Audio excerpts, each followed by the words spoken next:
and you start to realize what's important in life and what's not. I mean, I guess you got to be careful. You could turn anything into an idol. You could turn. See, I don't think there was anything evil with my novel.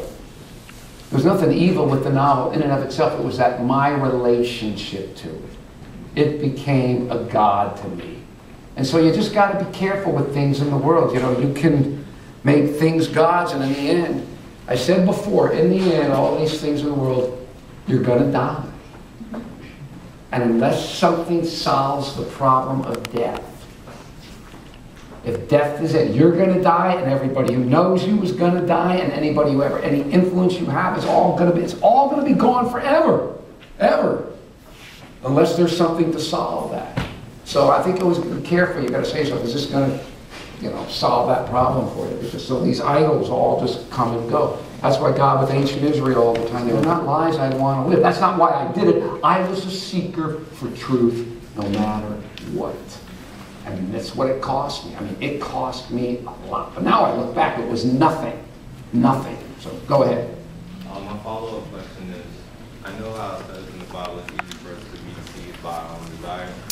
What kind of warning signs do you see when you know that something's becoming out of your life? And how do you fight against them? Oh, I just think it's the important thing is just to spend time every day in the Word and time in a relationship with God. And He'll reveal to you the things you got to be careful about.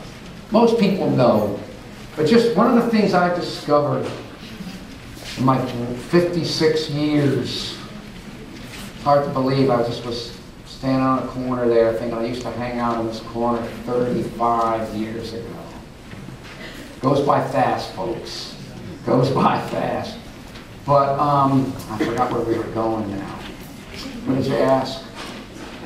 I do this all the time. I get sidetracked.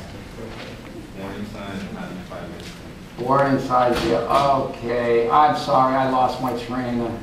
Oh, well, you get a perspective on things. And things that you used to think were once so important. And sometimes it just takes age.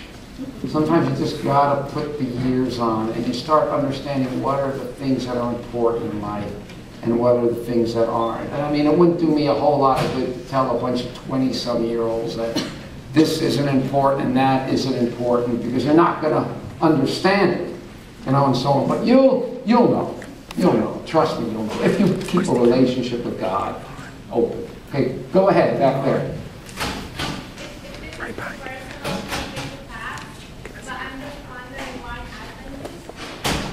Well, that's just where the people who own the health food store, that's where I went to, and that was the way the Lord had led me.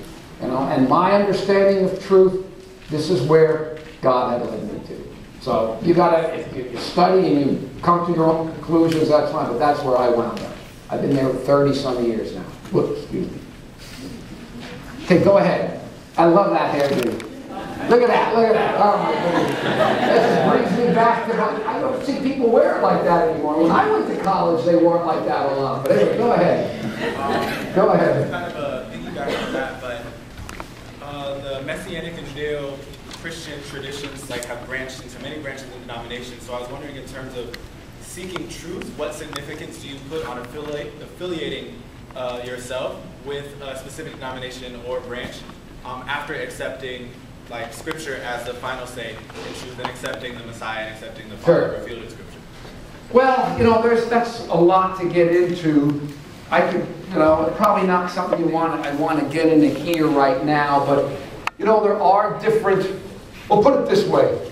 I don't believe that, I'm certainly not in a position to say, well, this person is lost because he's a member of this church, or that person is lost because they're a member of others. I can't make that judgment on anyone.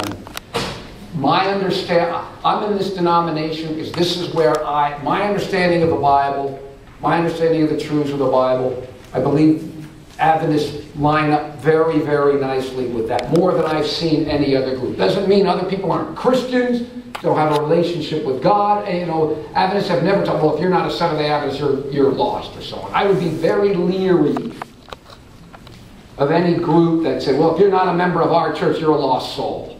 I would be a little creeped out. by anybody that promoted that. But from my understanding of truth, this is where I feel I need to be, from my understanding of Scripture. So, okay, go ahead. Yes, sir.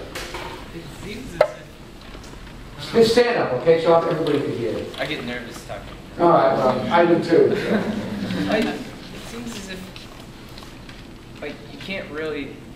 I know this is probably my truth I'm learning from this, so if I'm wasting your time, I apologize. It seems as if, like there was no time you could really just force, like, walking with Christ. You know, it seemed as if it was only, like, by walking every day that you found that this path became available. And something that I don't understand is just like, when is that going to happen? It seems as if you have to almost buy into something, you know, buy into this church or buy into this, you know, Bible studies, views about you for you to feel comfortable with where you are. I don't know if this makes sense. Okay, well, feel comfortable? Let me tell you, I have never been comfortable with any of this. From a secular Jew to Christianity, Seventh-day Adventism, it's never been a great fit. I mean, I've been working at the world headquarters of the Adventist Church for 28 years, and you could ask them, they still wonder how... I tell people I had to be broken into little pieces and put back together to fit into this mold. And if you ask the people who I work for, they would probably question how good of a fit it is even now. Okay? But see, for me, I wasn't looking for what made me comfortable. I wasn't looking for that. I mean, for me, I was a seeker after truth. If truth was that there was no God and we're pure chance creations, and we're that the same cold, uncaring forces that coughed us up by chance are going to be the same cold, uncaring forces that are one day going to swallow us up into oblivion, that would have been fine. Okay? It might have not been that encouraging, but it would have been fine. You know, it's funny. I remember one time, I'll tell a very quick story. So I grew up in Miami Beach, and I used to park cars at a hotel in Miami Beach. Valet parking. Don't give your car to the valet. That's all I can say. And I remember I got there one day, and there was all these sirens that were around. And there was a helicopter tour right down the street, across the street. And the helicopter came in that afternoon, and it came in at an angle, and it chopped some guy's head off. Ooh. Okay, and everything was, chopped some guy's head off. So everything was blocked off, and I just came to work, and I didn't see it happen after I was there, and there were the sirens and the tape and all that. And anyway, I went to work. And I was like 17 years old, and I'll never forget this. I went to work the next day, and all the cops were gone. The siren, everything was gone. The tape, the police tape was gone. And I walk over to where the helicopter place was. And the helicopter was gone. The place was closed. And I could see no blood on the ground. I could see nothing. And people were walking by. Mothers were pushing their babies in strollers. And people were walking by laughing and so on. And it just blew my mind. Some guy just got his head chopped off here. I mean, the whole universe that existed in this man was gone in an instant. And I come back less than 24 hours later. And you would have never known. You would have never known that anything. And it was like the first time in my life I was 17. I got an inkling of just how fleeting our existence is. And I remember that evening when I was parked in the cars, I stopped by the beach and just looked over. And I looked up over the beach and I looked at the stars. And I started thinking, the vast number of stars, how big the universe is and how little the earth is, and all that. And then I thought about this guy that vanished. And I had two emotions. First, I was overwhelmed with this, I guess they call it existentialist dread. The suddenly realization of how big the universe is, how little we were in contrast to it. And it suddenly hit me how utterly meaningless my existence was in the face of this vast, eternity. And the first moment was a moment of kind of pain. And then the second moment after that was, all right, chill out. Chill out, party hard, have your fun, because it all doesn't mean anything. And the problem was that obviously didn't work totally, or it didn't work for me completely, because I wouldn't be where I am now. But the point is, I wasn't looking for what made me comfortable. Okay, from a Jewish background, at the church, I'll go to my grave not being totally comfortable with it. I just will. I said it the other day. I'm just not totally comfortable. But it doesn't matter. I wasn't looking for what made me comfortable. I was seeking truth for truth's sake. And all I could say is, if you're a seeker, I could just say to you what that guy said to me. I said, I wanted to know, I was seeking. If you ask, I have to believe that the same God who did all this for me is not going to do less for anybody else who seeks. But be prepared. Look at what it cost me. Look at what it cost. But again, as I look back, oh my goodness. I look back, it cost me nothing. From this perspective now. It's funny too. I used to tell this story. It hit me one day. One day, about, I don't know, many, many years ago, I suddenly realized I told the story about burning the book, and then it hit me.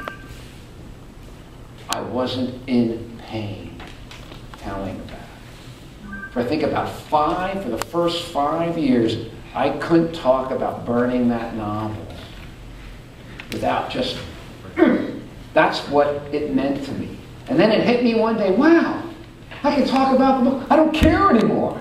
I don't care. But that was very liberating. But right, so if you're seeking, all I'm telling you is what happened to me. Okay? This was one. And the funny thing is I've told this story in places, and I've had people come up to me and say, wow, man, I can relate. Because something the same thing happened to me, even though all the individual circumstances were different. But it was the same principle. All I know is that put it this way, if there is a God, and He wants people to know Him, and He does offer people a way out of this cauldron that we're in. If you could buy even the possibility of the classical Christian understanding, if you really want to know, don't you think this God would reveal Himself to you and let you know? And I can't talk for anyone else. I'm just telling you what happened to me, and that's what happened, and here I am. So, okay. And anything else? Well, okay, hey. Okay. Okay, yeah, all right, go ahead. How do you find truth in the Bible when there are so many different subjective interpretations of it? How do you find truth in the Bible when there's so many different subjective interpretations of it? Well, that's a good question. And I think ultimately, you have to come to your own conclusion yourself. You have to be true to yourself. Because you can't say, well, so-and-so thinks this is right, so-and-so thinks that's right. I think if you get into the Word, the basic truths that you need to know can be pretty clear. And you can be convinced in your own mind. At one point, Scripture says, I forgot how it goes, that be prepared to give an answer to everyone. You can be convinced in your own mind about the truths that you see are in there. Not everyone's going to see it the same way. This is where you don't learn to judge others. I can't judge others. And where you got to be open. My views have changed over time. I've had certain views on things, and then over time I've gone and said, I've been wrong about that. It's a process. It's not like, boom, you come, and here it is, you're established. You grow. I mean, there's nothing in my life that I believe now exactly as I believed years ago, secular or religious. You kind of grow. You, for lack of a better word, you evolve. And so on, and you grow. But you have to come to your own conclusion about that. Your own, because there's all going to be all sorts of people with all sorts of different interpretations.